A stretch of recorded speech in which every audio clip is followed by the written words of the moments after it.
تو دو چیزوں کا ہونا ضروری. اس سے پتہ چلتا ہے بھائی اسلام گراؤنڈ ریئلٹی کو دیکھ کے, اسباب کو دیکھ کے چلتا ہے. آج لوگ کمانڈر بناتے ہیں نیک آدمی کو, یہ بہت بڑے بزرگ ہیں, ان کو سیاسی لیڈر بنا دو. اور بھائی سیاست کے لیے صرف نیک ہونا کافی بولو نہیں ہے, دنیا کا پتہ ہو, اس کو تجربہ ہو. یوسف علیہ السلام نے جو کہا تھا نا مجھے وزیر خزانہ بنا دو, تو دلیل میں یہ نہیں کہا تھا کہ میں پیغمبر ہوں اس لیے بنا دو.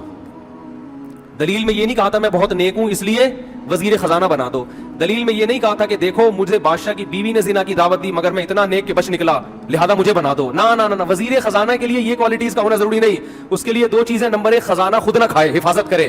نمبر دو اکاؤنٹنگ کا علم جانتا ہو, اکنامکس کا علم جانتا ہو, کتنا خزانہ اسٹور کرنا ہے, کتنا ایکسپورٹ کرنا ہے اور کتنا قوم پہ خرچ کرنا ہے. اور خزانے کی جو ایکسپورٹ ہوگا نا مال, اس کی ویلیو کیا ہونی چاہیے کہ سب کو خزانہ بھی ملے, مال بھی ایکسپورٹ ہو اور معیشت بھی مضبوط ہو. اس کے لیے اکنامکس کا علم چاہیے.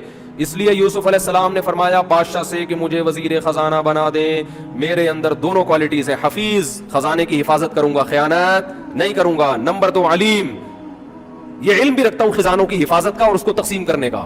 اس بیس پہ وزیر خزانہ بنے.